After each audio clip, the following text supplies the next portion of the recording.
Blog Talk Radio.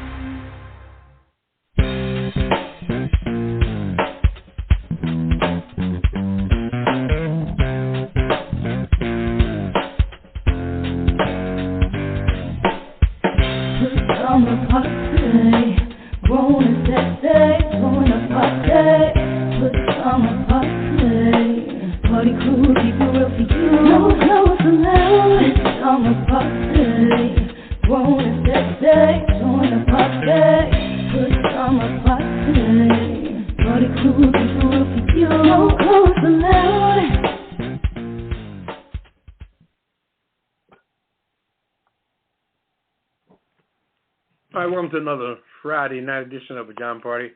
I'm one of yours, Poppa DD. I'm here with Ketel. Hello.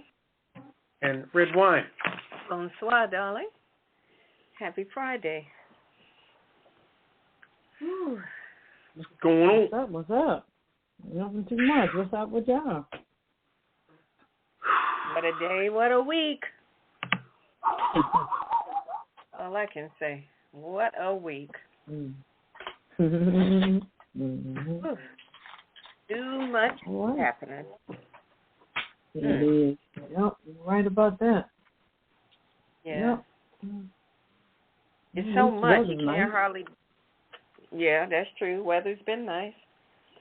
Mm-hmm. But all this news and activity, you can't hardly keep up. Yeah. Mm-hmm. Just taking numbers, staying in line, I guess. Yeah, pretty much. Pretty much. Mm-hmm. There's a lot going on in the political field, so we'll be starting off with the night, Pop. Yeah, you're right. Yeah, we can definitely speak on that political thing because it just seems like that whole Republican Party is a mess. And this is speaking on a non-party bias. They just don't know what they're doing over there. They all hate each other. I never knew the hate was so vicious, and they can't agree on nothing, and everybody's watching them. And there's a whole other side of Democrats wondering what they're going to do, and there's no Speaker of the House. So when it comes to anything, the new money for the fiscal year and the war going on to give money to Israel. Mm-hmm. Yeah, they can't approve anything because nobody's in the, and then they all want to go out and take off. We'll be back.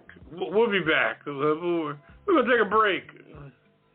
I've never seen a break from the work you're not doing. The question is, have you ever seen a facility that has all the breaks in the world? Now, if they don't approve the new money, they'll still get paid. You know what I'm saying? Mm-hmm. They take all the breaks in the world, fighting amongst themselves. What do you think about that? If you're an outside country, what do you think if you're looking at the United States? We can't even get together and put a Congress together or I don't know. Yeah, I've never seen anything like it. I don't know. It's amazing. Yep, that it is. It's truly amazing. And then the internal madness, you got Marjorie Green, you got the boy who got in, who snuck in. What's that boy's name? Santos? Yeah, George Santos. George Santos, who snuck in on lies. He's still up in there. Oh, don't forget Menendez. Yeah, He's got indictments going on with the gold and the money. Him and his big sexy wife.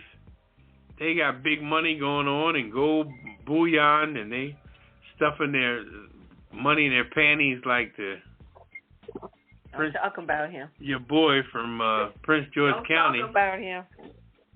The old county exec. West. Put in your panties. Put in your panties. Yeah, that was Johnson. Anyway. Well, I don't have too much to say because I'm going to talk about it in my commentaries. Where are we going with this anyway? So, I don't have too much to say other than... Just briefly, where are we going with this? This dysfunction is embarrassing. I think other countries are laughing at the United States saying, look at this hot mess. I agree. Yeah, you're right. Well, is that part of our topic for start us off for tonight, Papa? Or we want to? Yeah, I just want to speak on that. I just want to make everybody aware of just how muffed up, that situation is. Because despite everything going on, we cannot forget that our backyard ain't clean, Right. They may be fighting and stuff in other places, but we tripping, Yeah, it's interesting how this country tends to want to dictate to other countries how they should run and what they should do and not do and all of that, but we can't even get our own self together.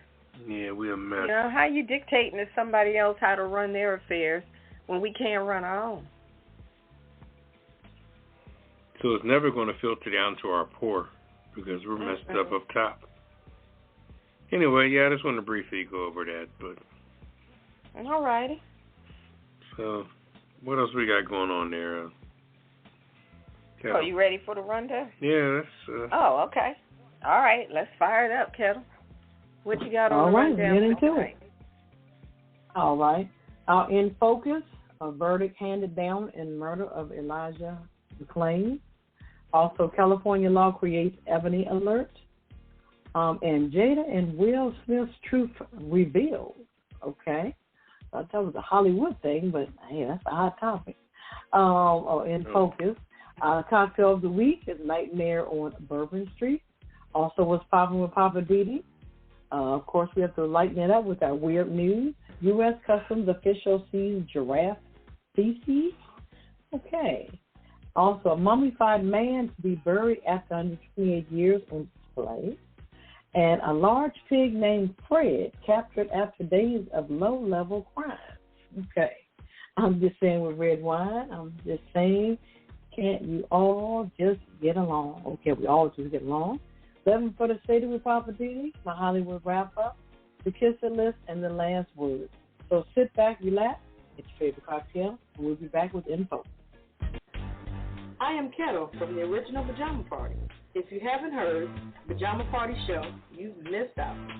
We've got hot topics, hidden and quitted headlines, what's popping with Poppa DD, our weird news.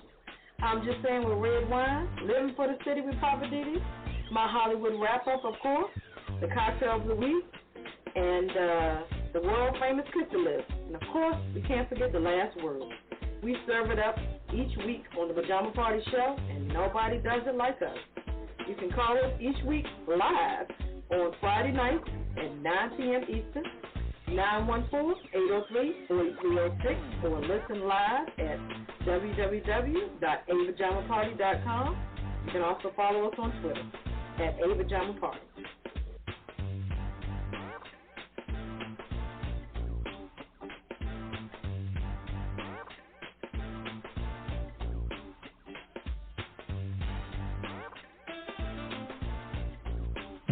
All right, welcome back to Pajama Party. One of your hosts, Poppa DD. I'm here with Ketel.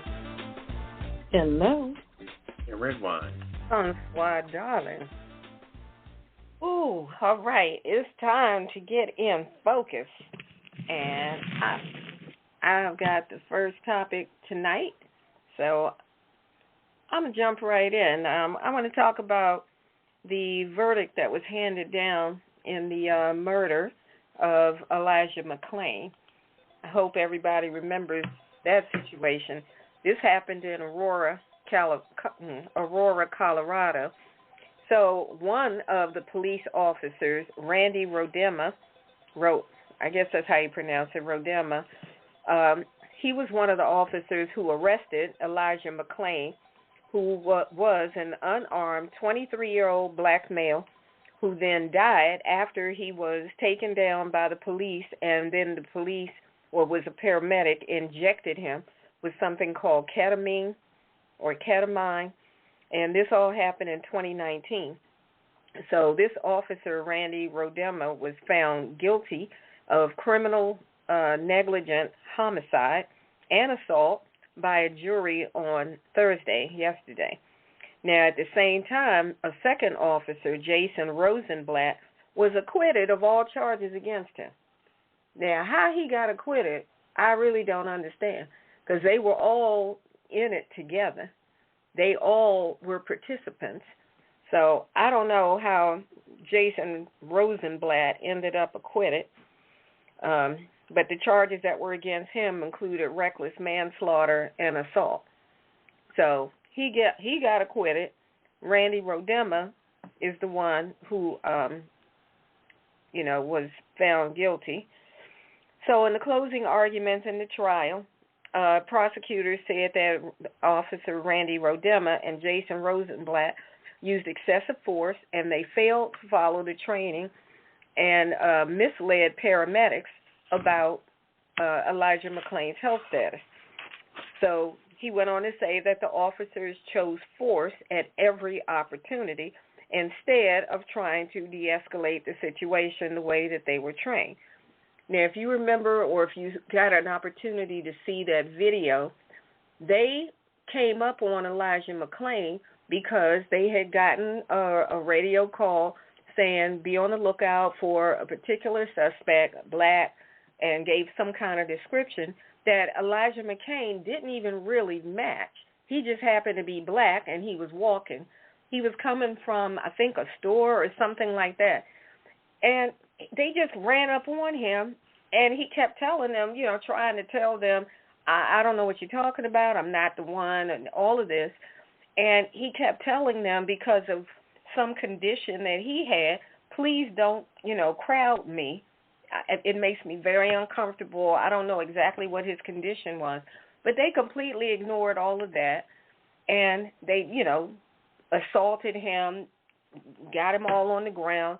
And because he was fighting back, he was fighting for his life. Then the paramedic injects him with this ketamine, and it was too much for his body. This guy was a small-framed guy. So anyway, as the trial went on, they talked about the lack of training and everything that these officers should have done. And the officers were saying they responded to a call about a suspicious person wearing a ski mask.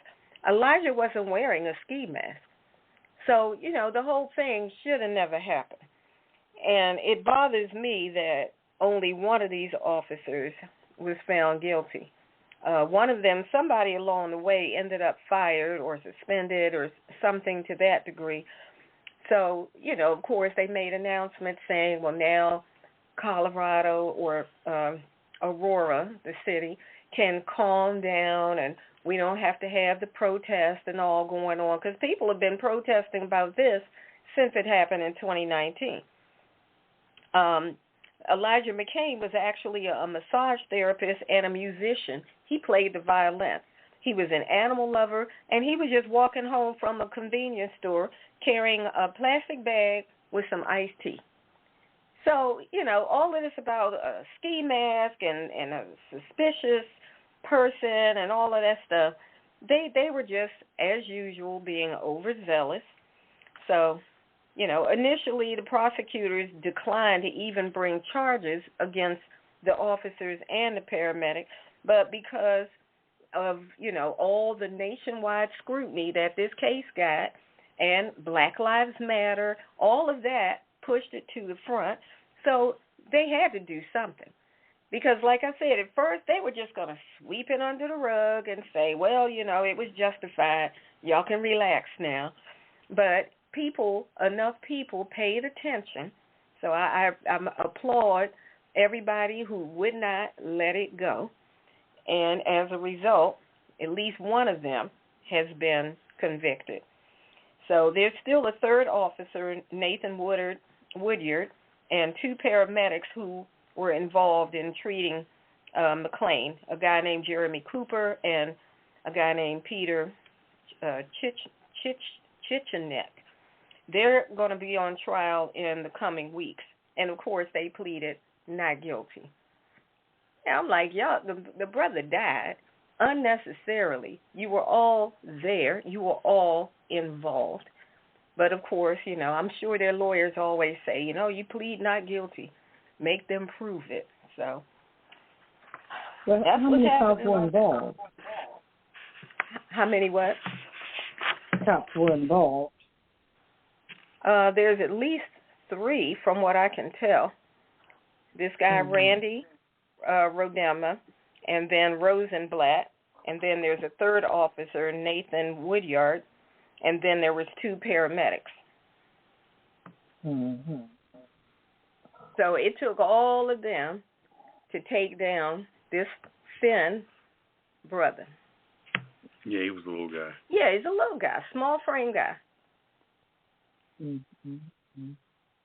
It ain't right. I understand people's logic and you know, what are they getting out of it? I don't know. They had a bad day or something, so they just getting after somebody or what? I'm not sure what that's about. It's just crazy. Just getting out of hand for real. Yeah. So it was just unnecessary. You know, the way they wrestled him down and put him in what they call a cardio carton. I don't know why I'm so tongue-tied tonight.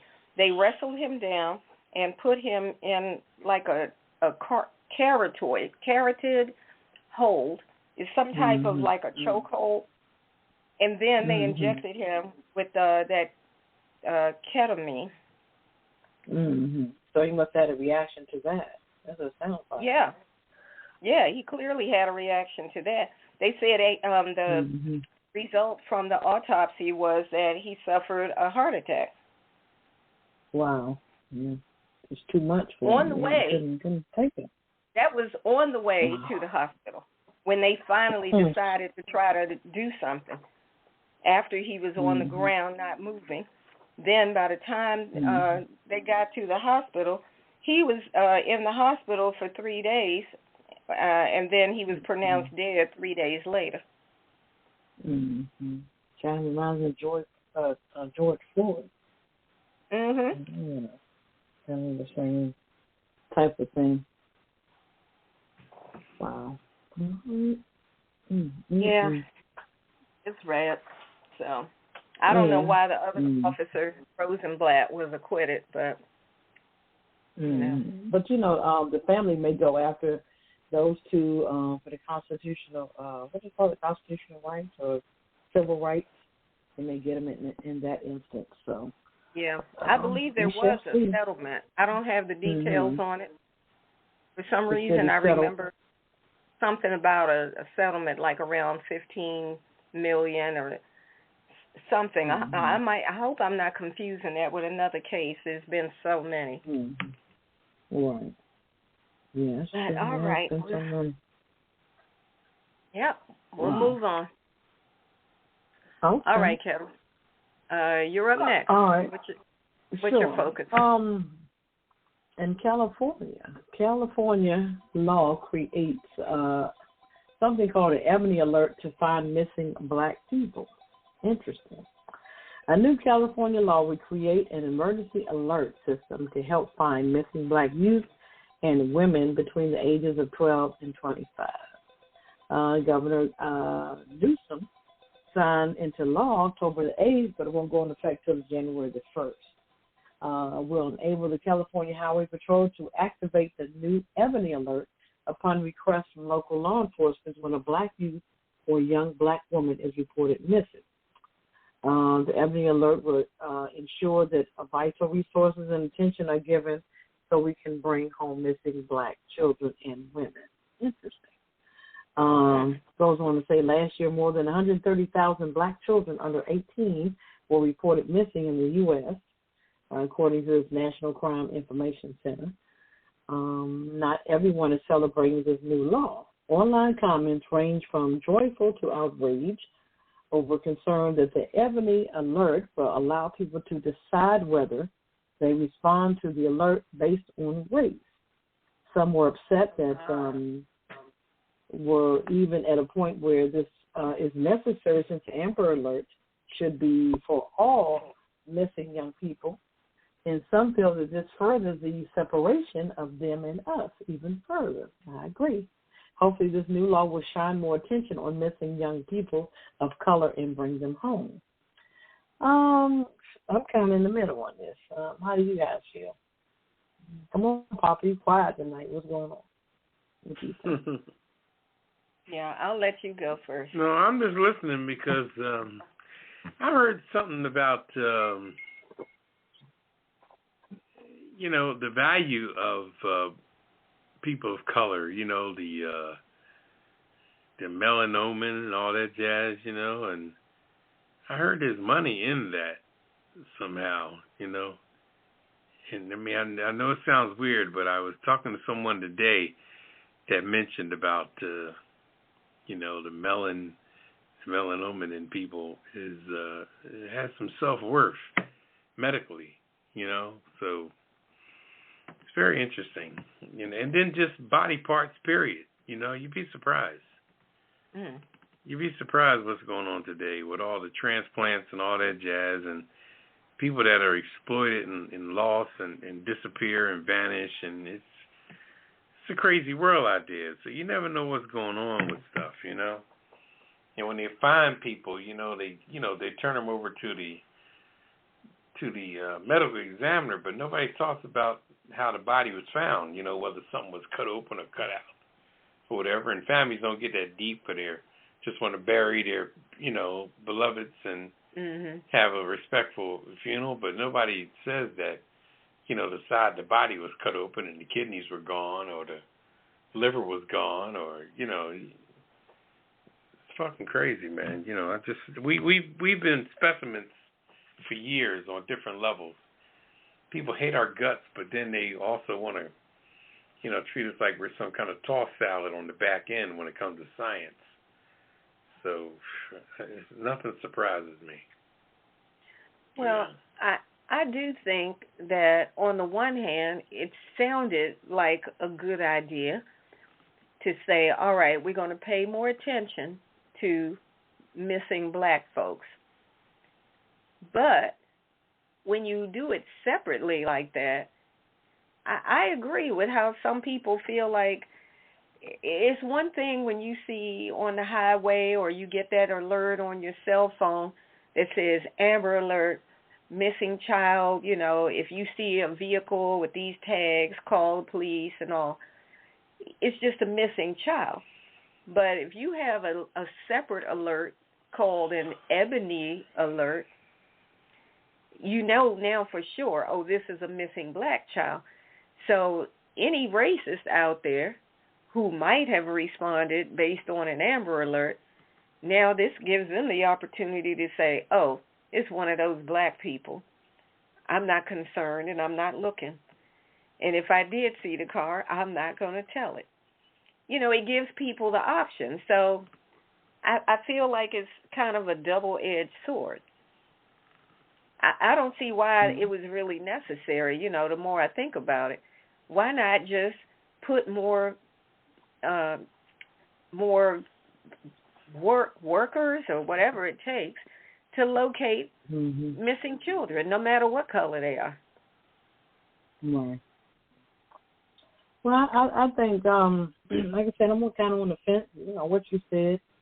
But I think the issue is that the females or the young youth of color are not being found. They're not paying attention to, if they're of color, they don't care. So to me, this Ebony Alert puts in your face, okay, this is a black child. You're going to take notice, okay? So, like you said, there's going to be some people that they're like, I want black children, I'm not interested. But there are some that will step up to the plate and say, hey, this is what we need to do. I mean, look at it as being an Amber Alert. So, I have to say the Amber Alert didn't say, the Amber Alert didn't say black or white, but I don't know why people just assume that, okay, it's an Amber Alert that we all looking for white kids. So I don't know. Maybe I think a lot more statistics have come out saying that youth and women of color have not been found, and the stats have show it. So probably somebody felt like, hey, we need to put something else out there for people of color, to help find, So it's going to be interesting to see, over time if this is a good thing or not, So, kudos to them. I give them props for that. Well, like I said, we'll see. Because I did see something about people saying how difficult it can be to get an Amber Alert. At least this is what black people have said, that when you have a child that's missing and you ask the police, well, can you put up an Amber Alert, it's a whole lot of, like, red tape and whatnot involved. Now, I don't know how true that is. That was, somebody's perspective who was in a particular newspaper article, but I don't know what the process is. So, I don't know. Like I said, I'm with you I'm in the middle. We'll just have to see how it goes. I agree. I hope it helps. Mm-hmm. Yeah. All right, Papa, come on. What you got? All right. In focus, what you got? Well, I got a story I've been talking about all week, and that's, Jada and Will Smith. That's,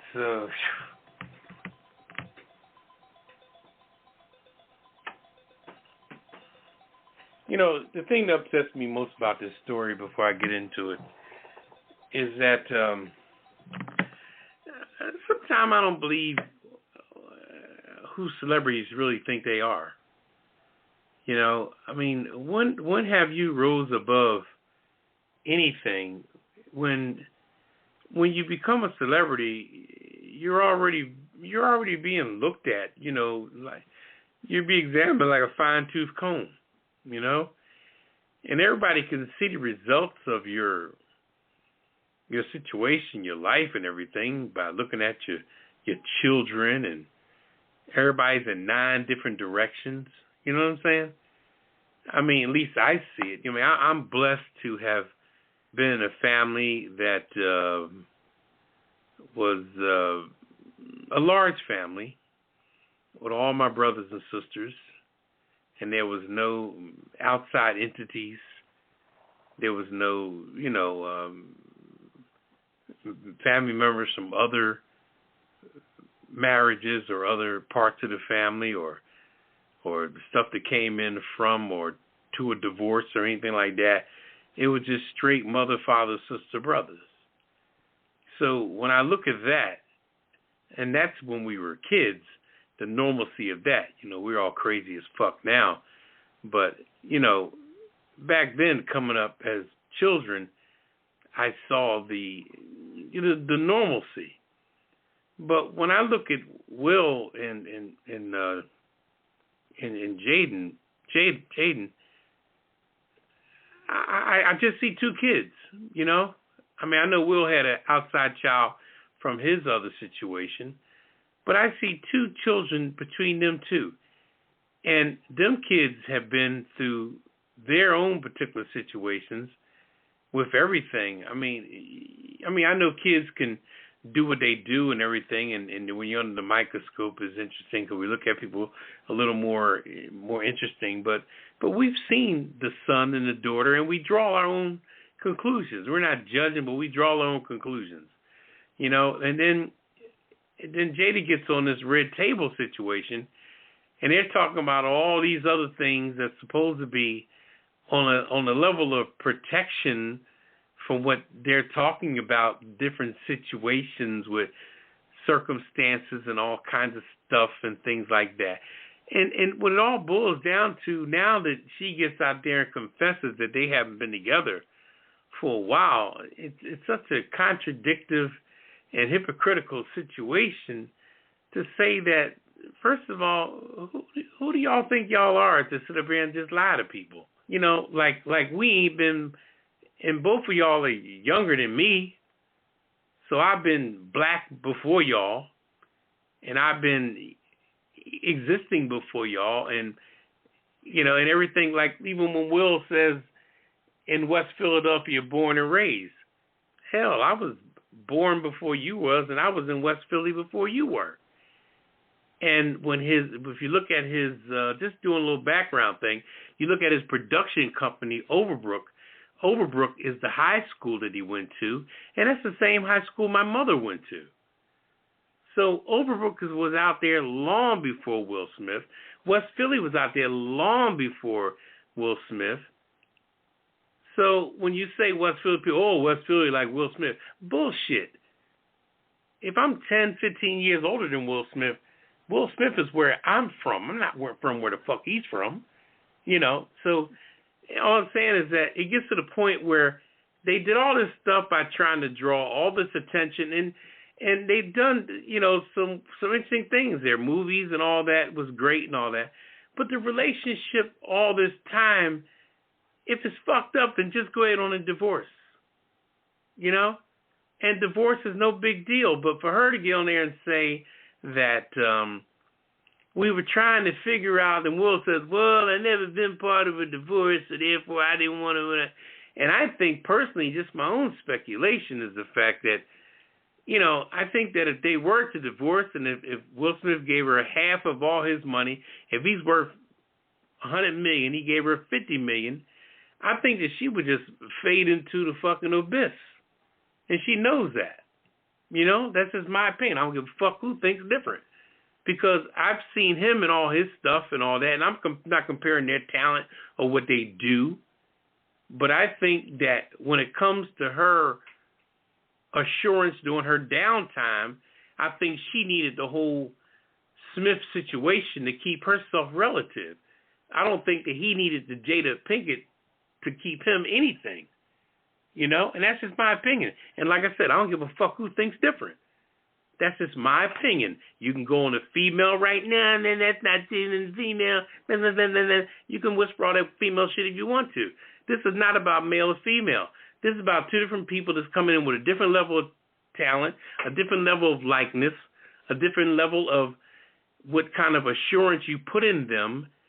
And every time you see her, if you look on the situation with them together, I looked at the Entertainment Tonight thing, every time they're going to kiss each other, she's kind of backing off with this and backing off with that and this and that. The body language is unbelievable. If you don't love the motherfucker, then why don't y'all just divorce? I mean, you're holding on or hanging on for what? Because the public is watching y'all like crazy. And now to get on TV to do that, to sell some kind of memoirs or whatever, now all the stuff you did on the red table, and for y'all not to be together that long, for you to be messing with this guy, the young boy, y'all weren't together, so y'all had plenty of time. And then to say you got caught up in entanglement, how long were you fucking him? Because we don't have the time frame and all, and now that you lie your ass off, we don't know what that's about. And I'm sure Will was out there doing his thing, so the two of y'all was living separate lives but making the public think y'all was together. Now, what kind of hypocritical, lying-ass bullshit is that as black people? People divorce every day. Every day. Yeah, I agree with you. And if you have to divorce and it gets to that point, children are involved, the shit gets ugly, the Jonas boy is going through it right now. What's the girl's name? The first winner from American Idol. Kelly Clarkson. Kelly Clarkson.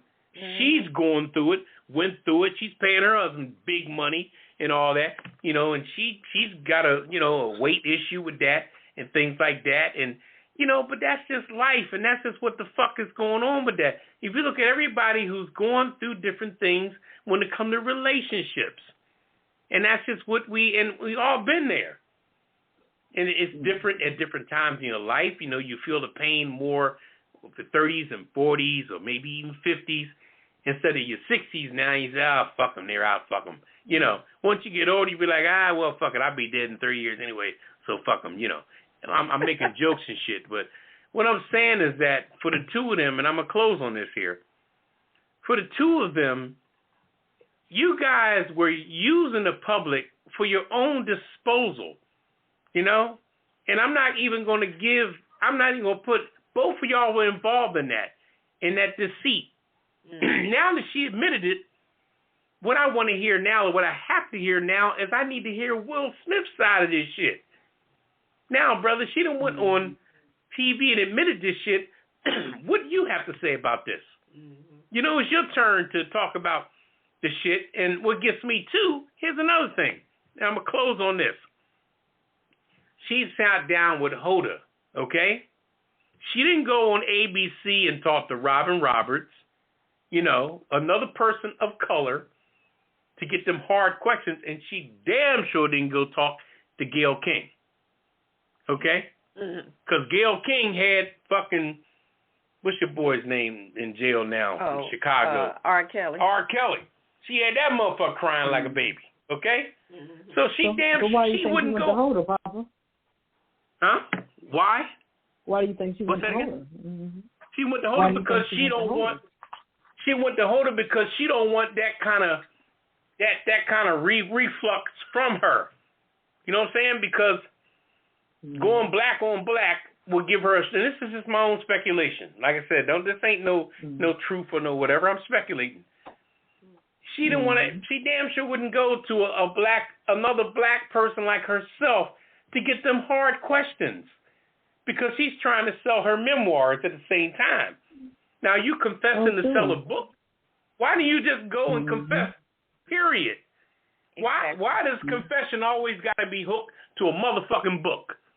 Because this shit is out there. You can say, well, if you buy my book and then you buy my book, well, what the fuck? You know, I mean, that's the only way you can. What's that? Timing is everything. But that's bullshit. She's out of time.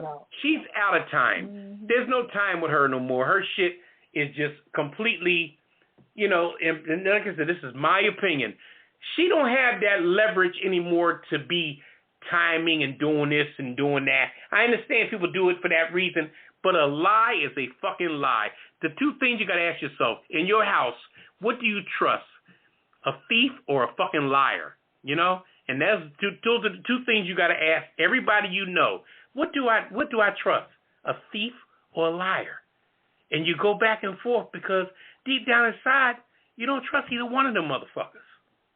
Anyway, I'm gonna leave it at that. That's just my opinion. So don't shoot the messenger. Well, it's my opinion. I read the story and I gave my behalf on it. So, what you gonna add to that, Ketel? I'm just wondering, how does Will feel? I guess he's gonna come out eventually, or he's not. I think the next thing is gonna happen is they're gonna have to get shit or get off the pot. They're going to get a divorce and move on with their separate lives. Amen. Amen. I mean, when my thing is when she started the Red Table Talk, I think things were apart then. And then what tripped me out was she brought Will on talking about the entanglement. You just selling Red Table Talk. Y'all were already separated, and he acted like he was emotional and this emotional distress about it. But shit, you were already separated. Right, exactly. Right. But when he was acting then. She was acting then. It was a whole lot of fakeness. And and there's a big, and you know what? Noah Ketel, there's a big difference for being separated broke and being separated rich. Okay? These were two rich motherfuckers separated. These motherfuckers, one could have been in Fiji, the other one could have been in Costa Rica. Now, she claims that they've been separated since 2016. 2016. Red Table didn't start until, 21 or 20, something like that? I'm not sure. Mm-hmm. I know it was after 2016. But then, too, you saw that she was doing different things, separate things, away from Will Smith. I mean, she had her thing and vice versa, because she had a band. She had an all-female band at one time. She was traveling with that. Yeah, I remember that. She's a great actor. I don't know why she don't continue on. Last thing I saw her was in The Equalizer with Queen Latifah. She came in as a good friend, somebody she knew. I mean, she did quite well. I like her acting. Yeah, but it was a good episode. Yeah, that was good. Right, so I don't know why she feels that she has to keep hanging on. I don't know if she feels like if she step off of Will, then the people that like Will, and now he done tarnished his shit by smacking Chris Rock, so he done fucked up his good grace. You know, so I mean, they both, you know, and I think when he smacked Chris Rock, I think that's when he lost his motherfucking mind on the whole situation. That was the straw that broke the camel's back, sure. That was most it. definitely. Because most definitely. You can tell in his speech, you know, when he spoke, he was like, the things you have to do for love and for your family, you know. But they were already separated. So, but her thing was she didn't understand why he asked her to come to the wars. They were already separated. But he wanted to come as a unit, as a family. So he was given that facade himself. It's like, hey, he couldn't let go. So maybe he needed that support. You know, maybe that was it. So, and I think Chris Rock already knew their situation, that they were separated. Right, because in the interview, from what I heard, Chris Rock was talking to Jada on the side. You know, he was on the stage, but he was talking to her on the No, but I'm saying, that night, he was still talking to Jada on the side. And I'm he said, talking this about is some 2016. He was trying to date her. He asked her out. Because he had heard, Chris Rock asked Jada out back in 2016. And he asked her out because he had heard through the Hollywood grapevine, that she and Will were no longer together. A lot of people knew it, but I think a lot of people sworn themselves to secrecy. I'm sure people that hung out with Will, like Chris Rock and people, I mean, not Chris Rock, but Kevin Hart and people like that have been coming to his house and stuff you've seen, they knew the situation. But then you can't be separated from somebody and then all of a sudden go to a event with them and think everything's going to be hunky-dory because you guys have lost your connection. Once you lose your connection, you can't go to a dress-up affair like the Oscars and shit and think that there's not going to be a space. You know, when you separate from somebody, there's air pockets in that shit now, you know? But see, that's the problem. Both of them are such good actors. They showed up at all these events looking like they were so in love, like love was just dripping off of them. Holding hands and all of that. I guess to convince the public that everything was still cool. Yeah, she did something on some red carpet. But I think Will Smith, I think he kind of more or less pushed that because some interviews that I've seen him in, it's like he just feel like he's just going to break down. He's going to crumble like a piece of cake without Jada. You know, he's going through some stuff. And then, you know. And she knows the reality. She knows that he would survive, but I think that she's still playing the fact that he wants to keep the marriage from trying to keep him in perspective. But I think if they break up, I think she will be the one to lose her fucking perspective. Not perspective of life, because she's a Baltimore motherfucker, so she gonna be on her feet. She's gonna be all right. But she gonna be all right on her strength. She gonna be all right on her strength, but she's you know, I don't know. The speculation is, I don't know. Right now, that shit is ugly. That shit, I can't even put a fucking cap on that shit. It's almost like, you know, it's almost like you left the cap off of something and the flavor ain't the same. You left the fucking rubbing alcohol on the fucking dresser open. But you know what? When you mention about the kids, I think back now, if you go back to a few years back, 5, 6 years back, is that around the time when those two kids were like really going through some stuff? Yeah, they were fucking looking like. Because remember when Jaden was like had lost a bunch of weight and then he was trying to do some modeling because the movie career thing wasn't really panning out for him. Right. Willow was going through some stuff and on the red table at one point. Yeah. Talking about suicidal and all this other. It seemed like it was a lot going on with them. Well, the boy confessed the shit that was going on with the family in an interview. He said, "Yeah, when you raise and and everything is going on in your family like this," and he was losing his mind at one time, big time. So it was too much stress for them. Yeah, because they're looking at their parents just act a fool, and while you're acting a fool, you got a fucking $25 million in the fucking bank and shit. That's the interesting part about and you're telling the kids, don't you say a word to anybody Yeah, because we got plenty of money. anything. We got plenty of money, so don't worry about it. But we got money's not a problem. We got problems, but money's not one of them. And I don't know, it's some heavy shit. Well, yeah. Some heavy shit. Ooh, Well, to be we need continued. a cocktail, but can we take a CC first? Yeah, we'll take a quick break, and then we're coming back with a much-needed cocktail of the week. It's the Pajama Party Show. This is Redwine, and you're listening to WPJP Blog Talk Radio Pajama Party. Check out my commentary. I like to call it I'm Just Saying, because sometimes I am just saying. It's just my opinion. It's what I think. Hey, you don't have to agree, but if you disagree, call us up. 914-803-4306. Hey, don't forget, they can catch us on Twitter also at apajamaparty.com, too. What's the number, Papa? 914-803-4306. I don't know how I got in the studio. Redwine came in here by himself, and me and Ketel just happened to come here and catch her stealing airtime. As usual. I was trying to do my own promo, and y'all just happened to show up again. What time? Oh, 9 o'clock Eastern Time, 8 o'clock Mountain Time, 7 o'clock Central Time. No, that's wrong. And 6 o'clock Western Time. West Coast Time.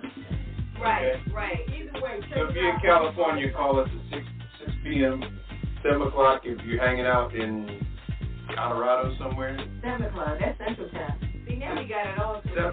7 o'clock if you're in... Okay, it's 9 o'clock Eastern. Y'all do the math. Figure out where you are. Check your watch. 9 Right. o'clock Eastern. Right, okay. Check us out. 9 o'clock Eastern Standard Time, 9:15 CP time, right? Yep, that's right. CP time, 9:15. There you go. All right. All right, bartender. Is that Hey. Bartender. Hey, is that Mr. Lowe? Hey, come on, Mr. Lowe, the bartender. I was trying to jiggle my ice in my glass, but it melted. Oh, jiggle.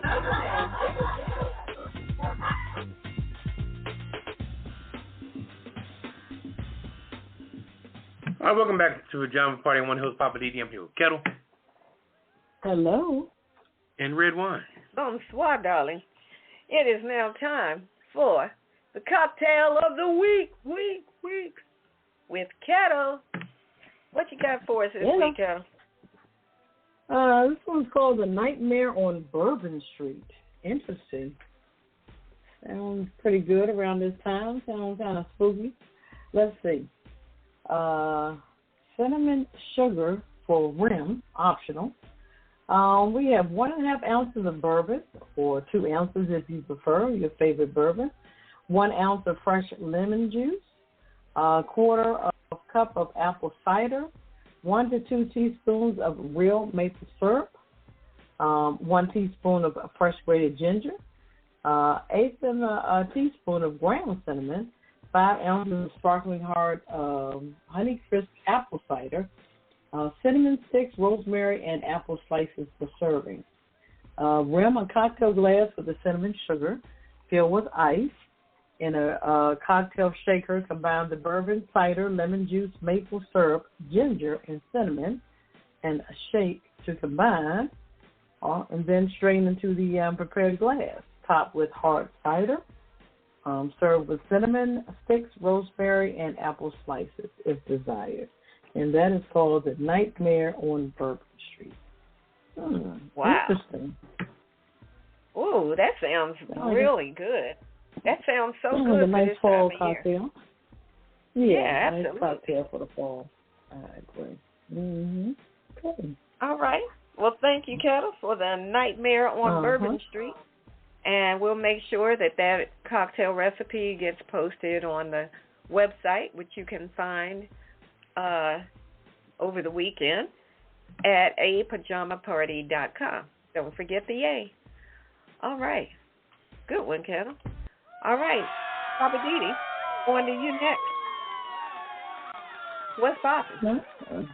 What's poppin'? I tell you,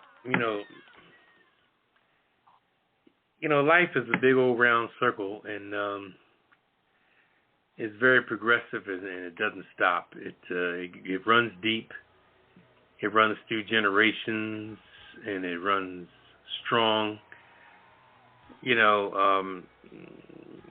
Back when I was in the military, back in the late 70s, early 80s, I was in the U.S. Navy, and I did a couple of Mediterranean cruises. So going over in Europe, in the Med, especially in the Navy, going on the ship, you get to see everything. You get to see the Med for what it is. You take it all the way out to Saudi Arabia, turn around and come back. In the meantime, you go all through the Straits of Messina, and you go all through Egypt and all that stuff. Back then, it used to be called Czechoslovakia and Yugoslavia.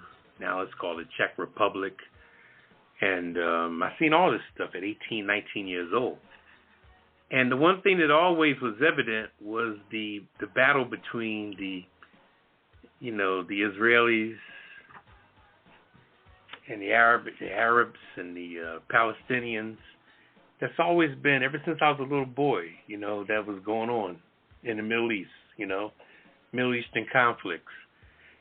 And it manifests itself so much that it cropped up today in 2023, and people looking at it, and the way some people are reporting it is like, they're doing this and they're doing that. But the one thing we have to keep in hand, but that was a tragic situation that's still going on today with the difference. They snuck up on the people on a Saturday morning, just like the Japanese snuck up on America on a Sunday morning in Pearl Harbor back in 1941. And the interesting thing about it is that when you wonder and people say, well, why is this going on or why is this happening, it's deeply rooted. It goes far back because the biggest thing I can say to all this is that nobody has clean hands, and especially not the United States.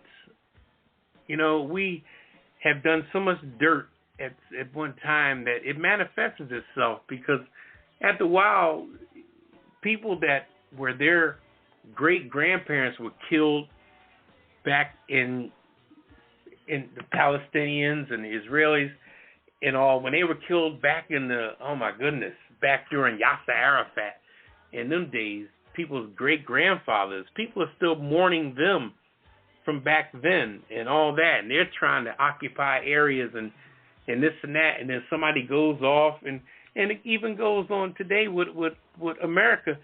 I mean, even let's look for a minute to see how dirty our hands are at a time when our Americans, they took out Dr. King, Robert Kennedy, John F. Kennedy, Malcolm X. All these people was killed within the same time frame and the same barbaric assassination way, right here in America by Americans. So who are we to talk about anybody? And then, like I said, after a while, the children and grandchildren of that situation are still pissed off because, you don't witness or know what it feels like to experience a tragedy unless you've experienced a tragedy.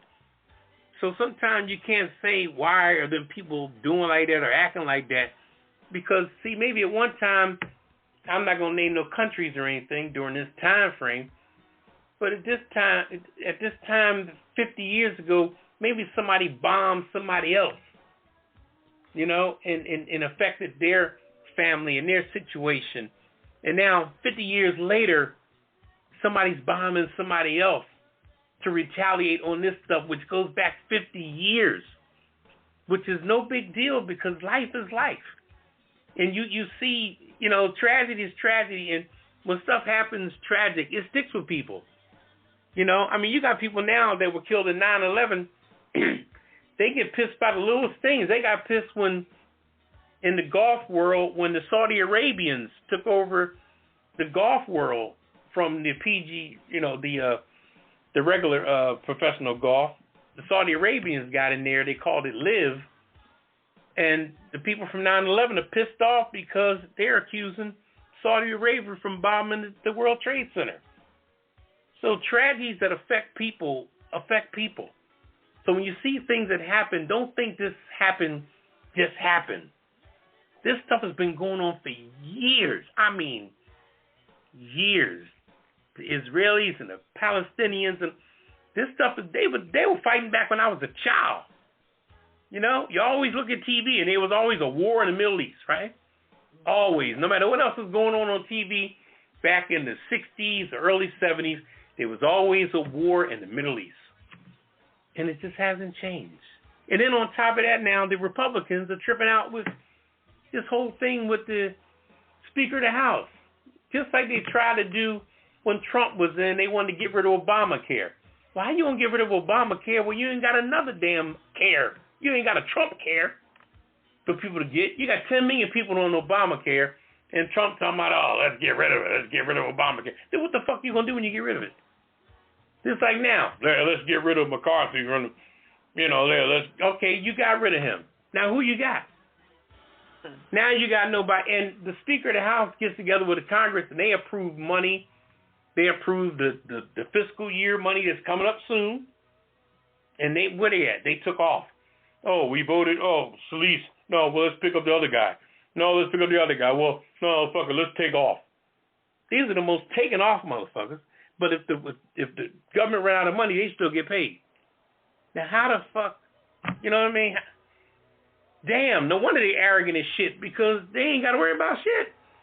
They get sick, they just go to the hospital. No big deal, no bill, no nothing. And I'm just talking and speculating, but I'm saying deep down inside that, man, we got to get our shit together, because with all the people that are watching us, the Russians, China, this crazy motherfucker Kim Jong-un in fucking North Korea, if these three jokers get together, you know, now we all messed up in the Capitol, they can bomb the shit out of us, you know? And I'm just talking, and I hope it doesn't happen where it's just conversation, but our shit is so raggedy right now that it's not even funny. I mean, and, you know, they say the world is going to end by fire, and it's going to start with a war in the Middle East, you know what I mean? Revelations is just coming about. I'm not going to, you know, You're not going to preach. I ain't going to preach up in here. Okay. But just look at the, you know, as the saying goes, by earth, wind, and fire, you know, living in the last day of times, you know. Anyway, I'm going to leave it alone. Okay, then.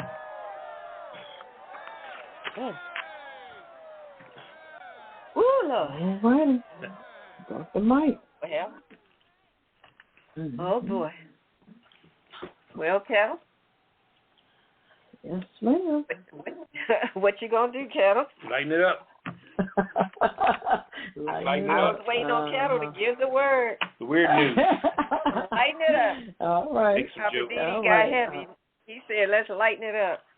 All right, well, All let's right. lighten it up. Weird Let's news see. time. And, Oh, Ketel, you're up first all this right. week. Yes, I am. All right, Minneapolis.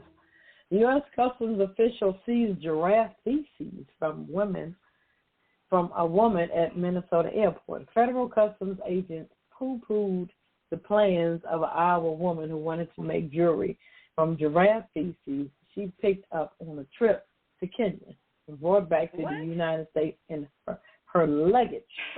The woman declared the small box of feces, which she was selected to have her belongings inspected upon arrival. This was in Minneapolis. The woman who was not identified told officials she planned to use the waste to make a necklace, as she had done in the past with moose poop. Giraffe poop can be brought back to the U.S. with the proper permits and inspections. The station reported that the woman won't face sanctions because she declared the feces and gave it to customs. The agency's agriculture specialist destroyed the giraffe poop. There was a real danger with bringing fecal matter into the U.S. Customs Border Protection Chicago field director said. And if this person had entered the U.S. and had not declared these items, there is high possibility a person could have contracted a disease from this jewelry and develop serious illness. Oh, God. What is wrong with this? As some jewelry, some animal's face. Come on, Papa. What's up? You want to wear some feces? Who does that?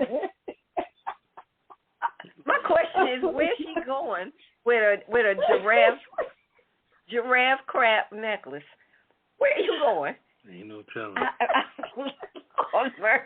And that stuff probably stinks so loud. Oh my God. She did Probably it smells with like a opium or daggone, something. what's it? Oh, She gosh. did it with some moot poos. I don't even believe that. The woman Oh, my lying. goodness. It's Oh, so wild, God. folks out here. Well, Yes, I got the next one. I got another crazy one for you. This one has to do with a mummified man. This mummified man is going to receive a proper burial after being on display at a funeral home in Pennsylvania for 128 years. I'm like, wait a minute. He's been on display in a casket, and I saw the picture of it. He's been laying there in that casket, mummified, for 128 years. They named the man Stone Man Willie. They said he died in a local jail in 1895 where he suffered kidney failure after being arrested for pickpocketing. He was accidentally mummified by an undertaker who was experimenting with new embalming techniques, according to the funeral home in Reading, Pennsylvania. The mummified man is dressed in a suit with a bow tie, and they call him, like I said, Stone Man Willie. He's displayed in a coffin with a red sash across his chest. His hair and teeth are still intact after 128 years, and his skin has taken on a leathery appearance. Having given a fake name at the time of his arrest, his identity remained unknown for all these years, and local officials could not contact any relatives. But using historical documents, Stone Man Willie's real name has now been identified, and they inscribed it at the bottom of the tombstone when he was buried October 7th. We don't refer to him as a mummy. We refer to him as our friend Willie, said funeral director Kyle Blankenbiller. The funeral home had petitioned the state for permission to keep the man's body instead of burying it because they said they wanted to monitor the process of the experimental embalming technique. So ahead of the funeral, local residents came out into the streets to celebrate Reading's 275th anniversary, and Stone Man Willie's coffin was carried on a motorcycle hearse as part of the parade through the city. That's what I said. What is going on? Where's that? Reading? This was in Reading, Pennsylvania. Pennsylvania? Oh, my Lord. And the casket had a clear, I saw the picture of the casket. It was clear on the sides with glass, I guess. So you could see the casket in there and motorcycle pulling it. I mean, they gave him like a dignitary, burial. Stone Man Willie. All right, in other news. Wow. On too soon. 128 years. Wow. What you got, Papa? This is in Colorado. This is a large pig named Fred. Fred was captured after days of low-level crimes up in Aurora, Colorado. They said a sizable and mischievous pig is on track for a new life after spending days disturbing traffic and damaging property in Aurora, Colorado. Fred, what he's known now, they gave him a name Fred. He was first spotted on the streets. Now, this appeared out of nowhere because nobody's claiming his ass. I guess nobody wants to do the fines or whatever it takes to. Nobody wants to admit it. See, people get this little pet pig, and they loving it. You know what I mean? He sleeps, got a little bed for him and shit. Then all of a sudden, the pig grows to be 600 goddamn pounds. So they leave him outside, Anyway, Fred, his name is Fred now, and he was first spotted on the streets on September 24th, just recently. Mm-hmm. All right, when the city received a call about a pig in traffic. Okay? And they said the city spokesman, this guy named Michael Bannon, he was the city spokesman, but Fred evaded animal control that afternoon and over the next few days. Nobody could catch his ass. It's crazy. And he's a big pig? He's 600 pounds. Anyway. Good gosh. Evaded animal control that afternoon over the next few days. Received multiple sightings of the pig, mostly trolling through traffic and digging up landscapes and invading dumpsters and all kinds of I would love to have seen that shit. Is this on video? Anyway, but on September 27th now, Fred's troublemaking dubbed a he was dubbed a multi-day crime spree by the local news that came to a close on the 27th. But the pig didn't give up easy. They had to build a trough and they got a carpenter to build like a trough to lead him into a trailer. Mm. They built this little like you do for a wheelchair lift kind of thing. And got him on that and got him into a trailer and things like that. Several employees took like 8 employees, city employees, police, and everything else to lead him through this trough and into this trailer. So now they're trying to figure out why he's in the. Now they're feeding him regular in there and everything. He's in there tearing it up and banging. The trailer's shaking and all this jazz. And they're trying to find out because there's no computer chip in him. Like not computer chip, but little ID microchip. Oh. There's no microchip, so it doesn't belong to a farm that's going to kill it or whatever. But so now they're trying to figure out what to do with him. Who owns him, what to do with him, and in the meantime, he's living off of tax money by getting fed and taking up a trailer. He's living his best life. Yeah, but I don't think anybody's going to be living that trailer when he leaves that joint. So yeah, that's Fred the pig up in Aurora, Colorado. Fred up there, can up. I don't know if there's any video of that, but I would like to see that too. Oh, Fred! Shout out to Fred. Well, take a break and come back with we can Redwine. But I'm just saying. All right, sounds like a plan. I wish I could find that video. I'm with you on that one. I want to see Fred. But all right, we'll take a quick break, and then we're coming back with I'm Just Saying on the other side of the break. It's another Friday night at the Pajama Party Show, and we're here with our PJs on because we don't allow clothes in here. If you enjoyed the Pajama Party Show, why not invite a friend or tell a neighbor to tune in right now? Go ahead and text them. I'll wait. Tell them to call us right now at 914-803-4306. And if they want to join in on the conversation, tell them to press 1 so that we'll know they have something to say. We'd love to meet your neighbors, friends, and relatives, so send them a text, email them, or call them up and tell them to join us for the Pajama Party live on Blog Talk Radio. The more the merrier. Or is it Misery Loves Company, or whichever. Tell them to call us up on 914-803-4306 if they just want to listen, or press 1 if you want to join the conversation. Now let's get back to the crew and more of the Pajama Party Show while I try to find out who hid the belt from my robe. I tell you the truth. Y'all know you're so wrong for that.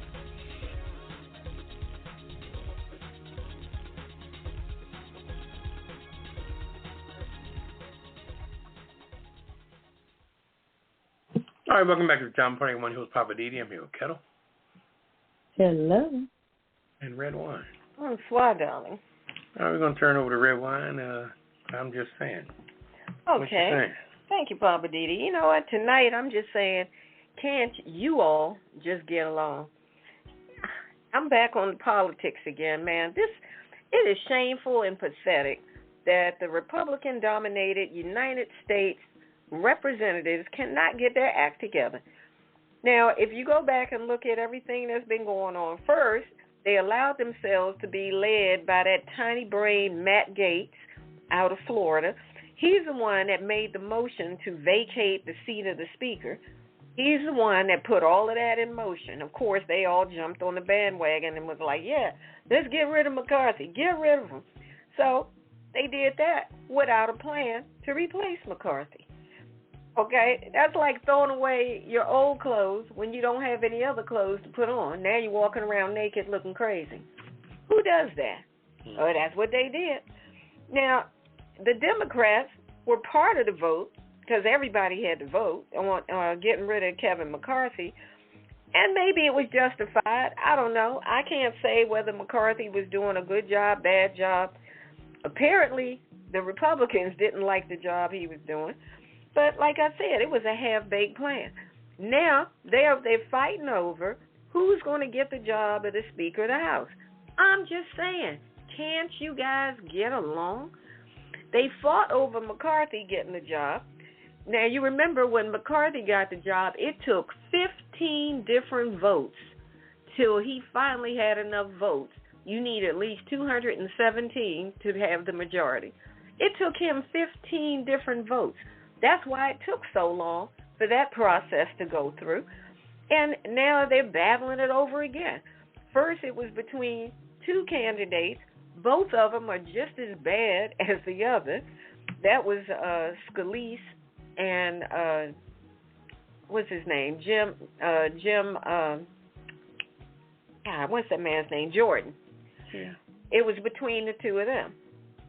So Scalise ended up winning the committee votes. They have to do some kind of committee vote thing. So Scalise got the vote, and then the very next day, he decided, I'm out. I'm dropping out, because he didn't have the 217 necessary votes to have the majority. So he said, I'm dropping out. And on top of that, he's got some kind of medical issue, some kind of cancer that he's dealing with. I think it was just too much for him. So he dropped out. But when he dropped out, once again, there was no plan. He was supposed to be the person going forward, and then he backed out. So once again, they go into scramble mode. Meanwhile, in the real world, the country has got so many issues going on, like the federal budget expiring the middle of next month. There's a war in Israel. Crime and violence is on the rise. Foreign aid money needs to be designated for those who need to or who are going to get it. And they're over there battling each other, determining who's going to get to hold the gavel. Are y'all serious? And some of them have gone out of town, like we mentioned earlier. They just said, you know what, I'm going back to my state. I'm going on wherever I'm going. I'm getting out of here. So they roll out, and nothing has been decided yet. And then some of the Republicans have been making all these public statements, shooting each other down when they were going back and forth. Y'all got to get it together. Even if you're not unified, you have to at least look unified in the public's eyes. But y'all are airing all your dirty laundry in public. It's a hot mess. It looks completely crazy. And these are, like I said, these are the people who are leading the country. You're supposed to be legislating. Y'all can't legislate your daggone self. Mm-hmm. How are you going to legislate the country? The lack of a Speaker of the House has paralyzed the government, and as a result, nothing is getting done. Laws aren't getting passed. Bills aren't getting voted on. Everything is at a standstill, waiting for the Republicans to get it together. If it wasn't so sad, it would be funny, but it's an embarrassment. All I'm saying is, and now, as of like late today, now Jim Jordan is the choice. Jim Jordan is a hot flaming mess. This man goes off on people at the drop of a hat. He has such a temper. There is no way I can see him chilling out enough to be the speaker of anything. Man. Yeah, the man is disrespectful. He's a hothead. This is going to be, Lord help us. That's all I can say. This is a mess.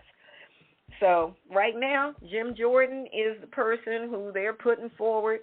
They're going to come back, I guess, on Monday and try to vote again and get it together.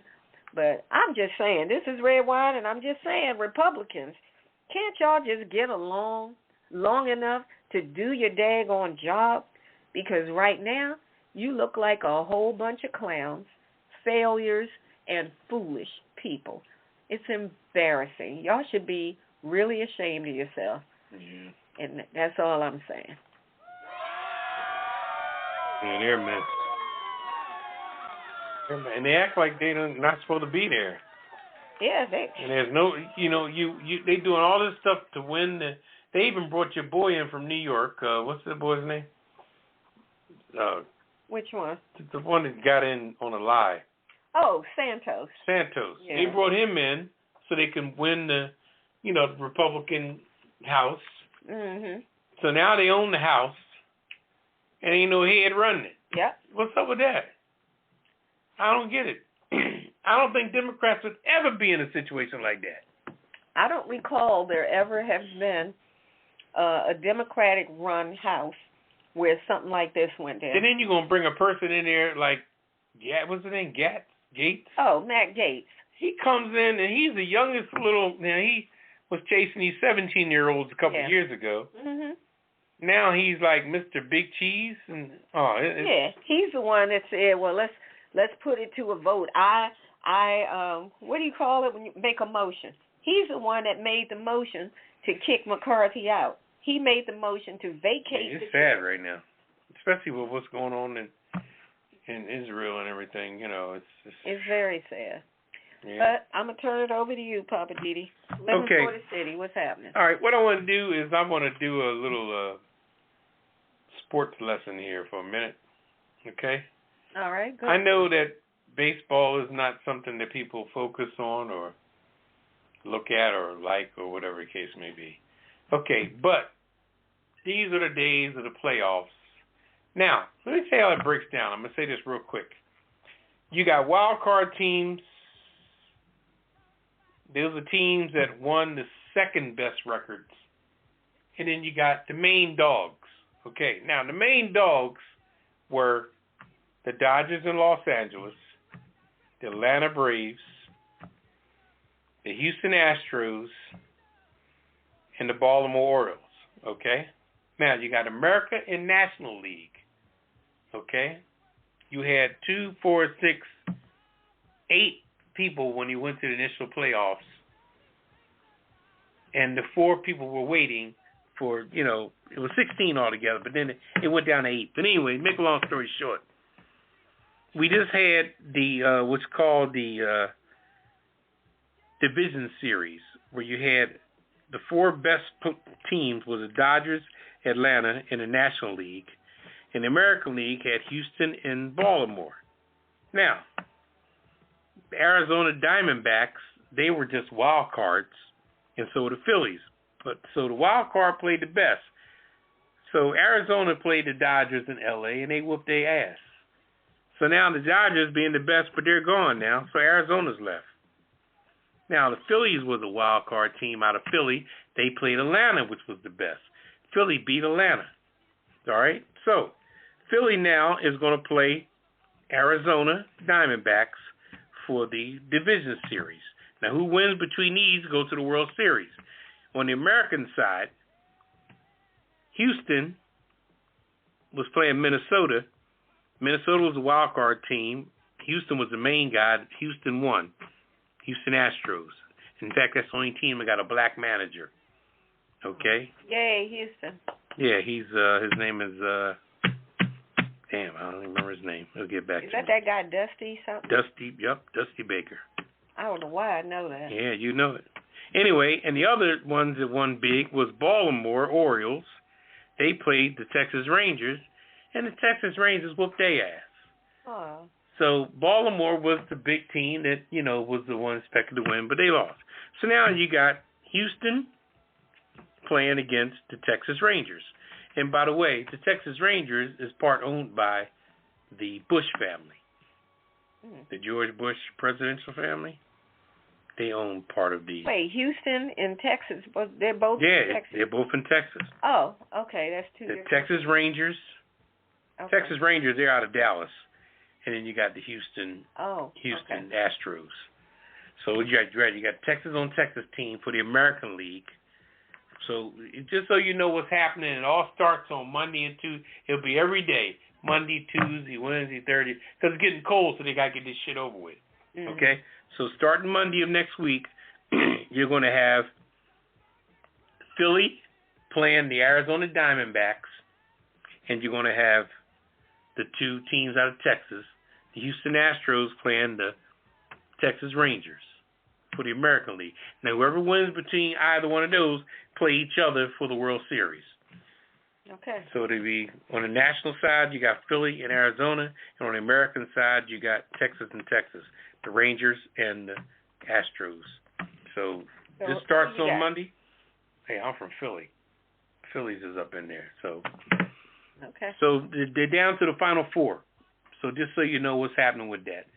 Arizona Diamondbacks and the Philadelphia Phillies, and you got the Houston Astros and the Texas Rangers. All right. Now. Whoever wins between those four teams, the two of them go for the World Series.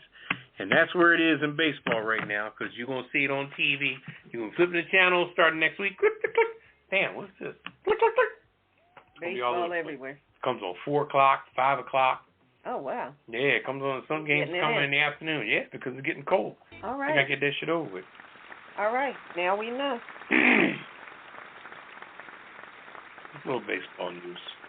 The game's been good as hell, too, though. Go Black Coach team. Dusty Baker. All righty. Those games been really good, though. All right, cool. Thank you. All right, let's see. We're ready for the Hollywood wrap-up. Ketel, you ready? Take a CC. You can take a short CC. Y'all and y'all CCs. I'm like ready to get to it.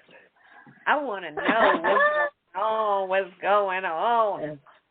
It's a lot. We'll need to buckle up for this one. All right, you're going to make us wait for it. We'll wait for it. All right, we'll take a quick break, and we're coming right back with the Hollywood wrap-up.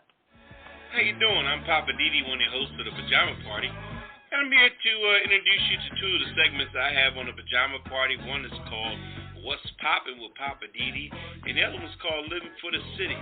What's Popping is maybe a topic that really popped at me that week about something really going on that's serious. And on Living for the City, I'll talk about stuff that has to do with the inner city, the suburban life, and life as we know it as far as the hood is concerned and everything thereof, because as War said, the whole world is a ghetto. So we'll talk about all that. So join me, Poppa DD, every Friday for my two segments of What's Poppin' and Living for the City.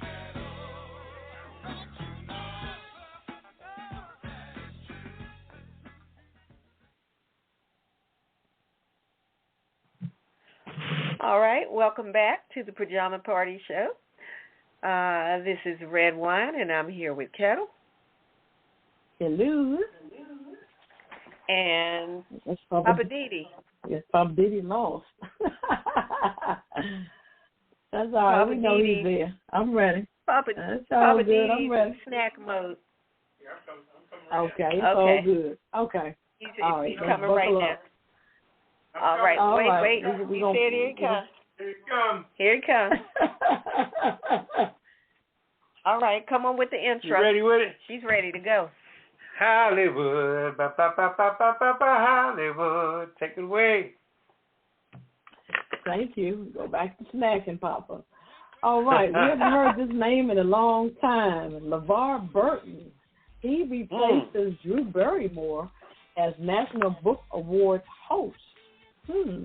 Calling a rainbow after the storm, LeVar Burton has been named the new host of the 74th Annual National Book Awards.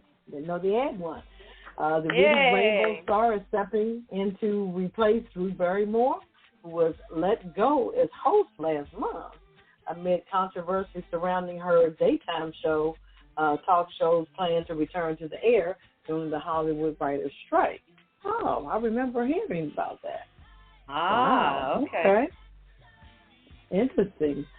Burton previously hosted the ceremony in 2019, in addition to being known for his roles on Star Trek The Next Generation, which I'm quite sure you love, Redwine. Yes, and of course, he was Kente Kute and Roots. Burton is a longtime legacy advocate. He hosted Reading Rainbow for more than 20 years. Wow, I didn't know it was that long. And he has really been fighting back against book bans, appearing as the American Library Association honorary chair during the Banned Books Week. He also continues to share his love for reading through his podcast, LeVar Burton Reads, where he narrates short fiction. All right, he's always been into reading. I have to give him kudos for that. Go ahead for that. Yeah. You go, LeVar. All right. Yeah. Chris Rock. I haven't heard his name since the famous Slap. He was on tour. You know, his tour sold out because of the famous Slap. Chris Rock is set to direct a biopic about Martin Luther King Jr. with Steven Spielberg as executive producer. This marks the comedian's fourth directorial endeavor. Yeah, comedian Chris Rock and Academy Award winner director Steven Spielberg are collaborating on a biopic about the life and career of the late civil rights icon Martin Luther King. I mean, how many more movies we're going to have? But I guess everybody has their own point of view. Yeah, that's a good point. Rock is reportedly in the final stages of negotiations to direct and produce the project, with Steven Spielberg as executive producer. He is financing the money. So, hey, Steven Spielberg, he is needed. That's what's up. Okay. All right. That's pretty kudos. Yeah, kudos to that. Yeah.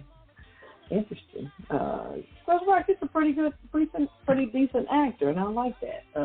He's doing different things now. Also, Eddie Murphy and Tracee Ellis Ross. First look at the Christmas movie called Candy Cane Lane. The movie, Murphy's first holiday film, reunites the actor with the director Reginald Hudlin. The holiday is about to get funnier with Prime Video premieres in its new movie called Candy Cane Lane with Eddie Murphy and Tracee Ellis Ross. Interesting. Oh, okay. You know, everybody knows Eddie Murphy, you know, the Boomerang franchise and all that. So why not? Him in the Christmas movie, I think it might be pretty cute. I think they play husband and wife in this particular. It's going to be funny, And Tracee Ellis Ross, see her do something different other than Blackish. So why not? Mm-hmm. Talking about director debut, Vivica Fox talks directorial debut, her most challenging role in which of her classic films she wished she directed. Her film First Lady, BMF, the Tanisa Welch story. It streams on BET Plus. It's already out. October the 5th it came out. Of course, Vivica Fox is a household name in front of the camera. Still, it looks like the seasoned actress is testing her skill test behind the lens as she is set to make her director a debut on the BET Plus biopic. Go ahead, girl. Okay. You guys have to look up Tanisha. Yeah, Tanisha Welch. It was I saw she was on Tamara Hall's show, Vivica Fox, and the real Tanisha Welch was on the show. And we talked about what the film is about. I believe she sold drugs. Was like a drug lord. And went through some challenges and stuff. So interesting. Also, Neo.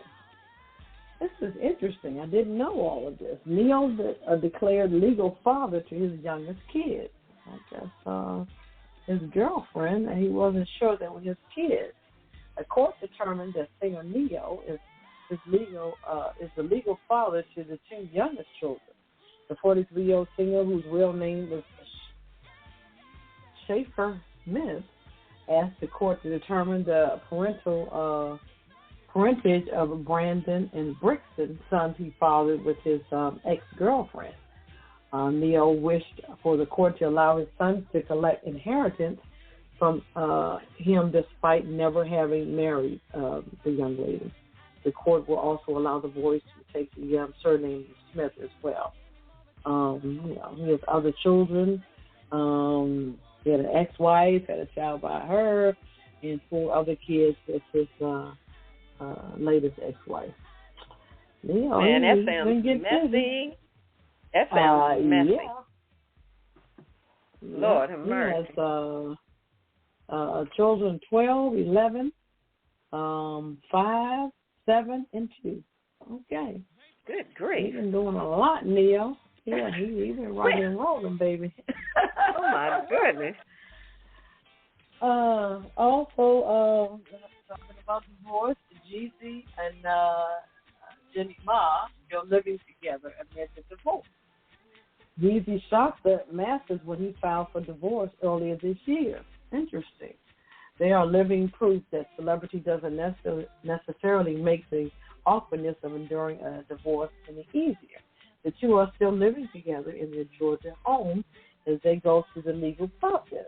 Interesting.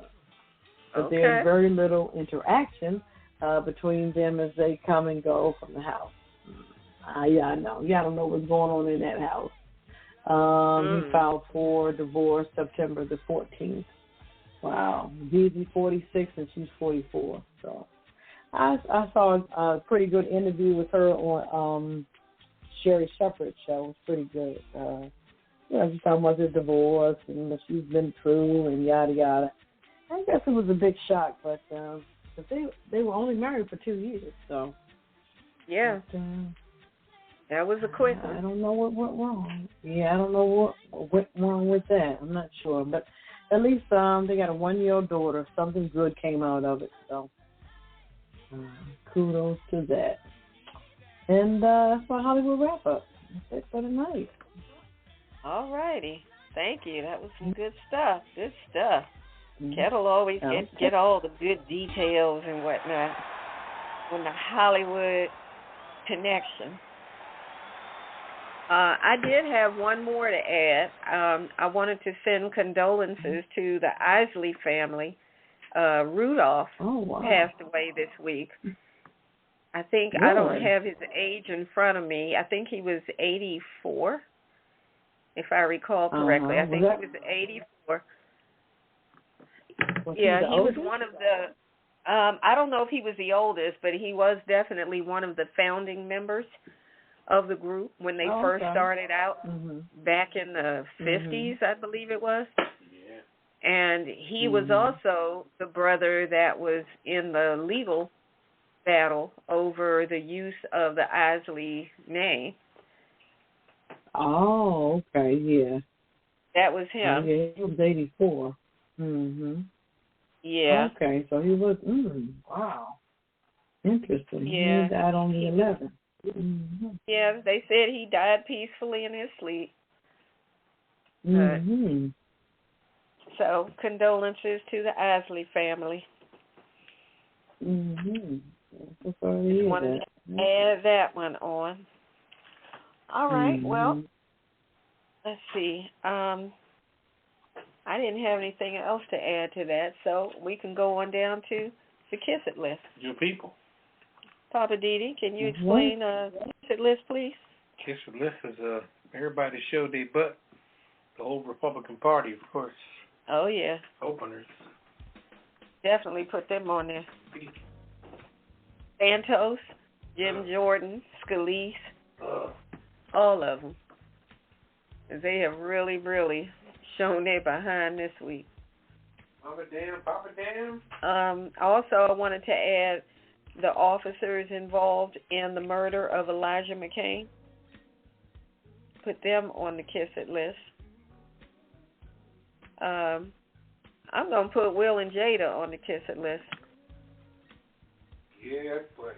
Sure enough. Just for the deceitfulness. Yeah. You know, I don't know what's really going on with y'all, but if y'all have been apart since 2016, you just been lying to everybody all this time. And then they come out and that's crazy. Like that. That's just crazy. So, I mean, why didn't you just keep it going? What the hell? We didn't know otherwise.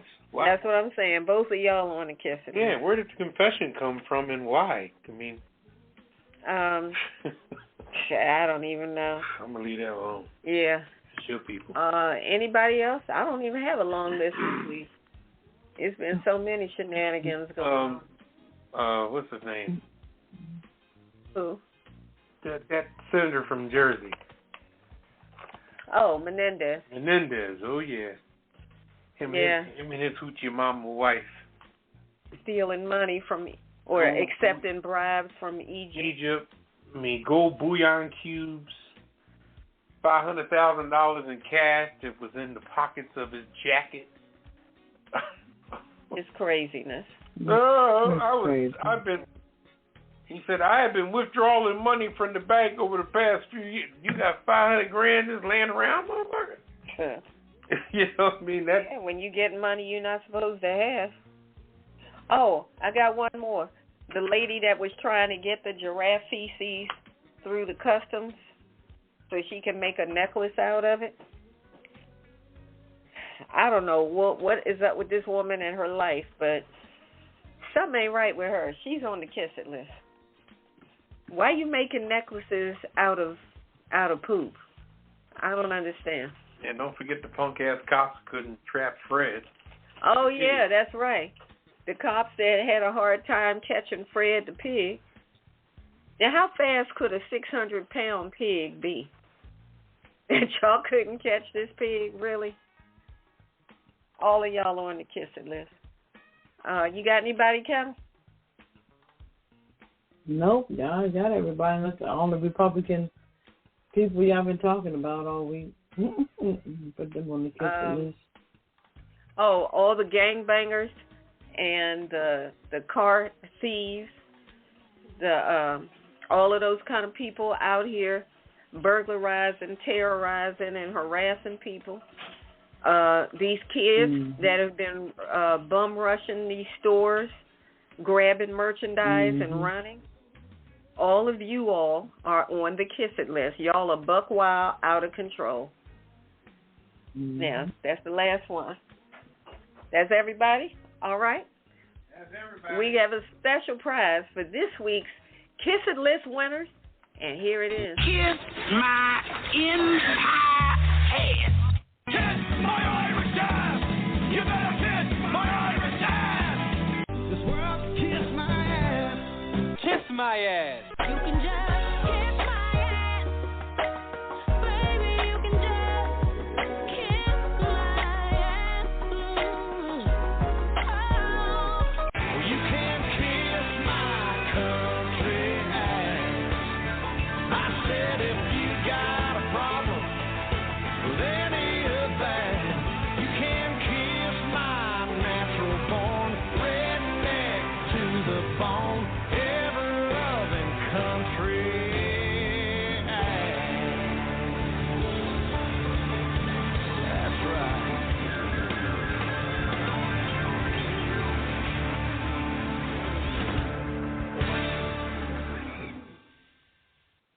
All right, welcome back to Pajama Party. One host, Poppa DD. I'm here with Ketel Hello. and Redwine. Bonsoir, darling. We're down to the last word, and I'm going over to you first, Poppa DD.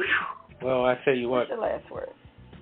I mean, I just want to say much condolences to all the terrible killings over there in the Middle East on both sides. You know, the innocent people, all the collateral damage, and I hope that, I know Israel wants to retaliate and everything, but just watch how hard you go in, because you're going to kill more innocent people, and that's kind of not going to soothe anything, and you may end up killing the people that they took prisoner over there. So sometimes you got to be the bigger person and say, all right, let's just gotta make some peace and, you know, get it back to the beginning again, because it ain't going nowhere. Like I said, it's been going on for years and years and years and years. But at some point, you got to have a ceasefire and kind of put things back together, because if you keep bombing, after a while, you're going to get to the borders of Egypt and the borders of Syria and the borders of all them little countries over there that's trigger happy, Iraq, Iran, you know. And you know, it's amazing. So I just wish peace over there in the Middle East. All right. Amen to that. My last word is, I have a wish for peace right here in the U.S. of A.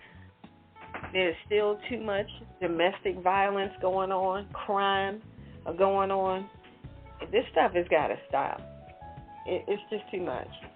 The dysfunction of the Senate, the House, of Representatives, it's too much. I think we really need to take a breath and regroup and figure some stuff out. Because otherwise, I think we're going to end up lighting the match to our own bomb if we can't get it together. Yeah. And that's my last word. What's your last word, Ketel? Like you said, we got a lot going on over here on this end. First of all, we need to stop sending money to Ukraine, and I hope we don't send none to Israel. We got issues over here already. And also, the food that ran over the little boy in Northeast today, it's just crazy. You're going to run people over, run a little boy over, and then you're going to leave the scene. That's crazy. I just don't understand people.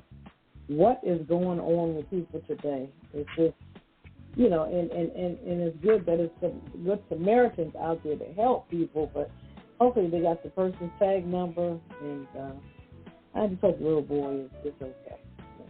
I'm quite sure he's going to be traumatized, but the mother was saying to herself, what could I have done something different? No, you in the crosswalk, you were going across the street, and the man just came down the street and just ran the boy down straight, and then kept That's terrible. I don't understand people now. I just don't understand their mentality, and Yeah. Just don't understand it. That's my last word. Is that the one where it was the little boy and a dog? They were with their mom and I think their sister, but the little boy got hurt. I think the other one didn't get hurt as much as he did. Okay. Well, I don't know. You're right. It's just too much. Too much going on. Well, I guess we said what we came to say and did what we had to do. We're about to wrap it on up for this edition of A Pajama Party Show. Be sure to check us out online at apajamaparty.com. Shout out to our parent company, DC Homegrown. We appreciate you keeping us on the air. What else? Any other shout-outs? Thanks, appreciation. Thanks to the friends, family, and the listeners for hanging out with us tonight. We appreciate you. And I don't know. Anything else? We're going to say goodnight? Good night, everybody. Say good night. Yeah. All right. Well, good night, everybody. Until we meet again. Arrivederci. Next Friday night. Peace out. The podcast. Ketel, can you tell everybody where you can hear us on different podcast platforms? Apple, Deezer, wherever you get your podcast, you can find us. So, or check us out on apajamaparty.com, or check us out on DC Homegrown Entertainment. They are our parent company. They keep the lights on for us, so you can go on their website and you'll find us. Pajama Party. Every Friday night. All right. Well, I guess that's about it. That's about it. That's it. We're done. All right. Good night. Everybody's doing Porky Pig. All right. Good night, everybody. We'll do it again next Friday night. Peace. Initiating shutdown sequence. Is it all over, Rock? I guess so. I bid you farewell, arrivederci, sayonara, and all that sort of cheers. Well, when you gotta go, you gotta go. Well, good night. Yabiko. Sana. I regret to announce this is the end. I'm going now. Good night, and good luck. Was it as good for you as it was for me? Now give me a kiss and say good night. Good night. Good night. Thank you. Goodbye now. Goodbye. Goodbye. Thank you. Goodbye. Thank you for attending our show, and good night. Pajama Party, growing Pajama Party Crew, keep it real for you. No clothes allowed. Pajama Party, growing join the party. Pajama Party Crew, keep it real for you. No clothes allowed. Pajama Party, growing join the party. Pajama Party Crew, keep it real for you. No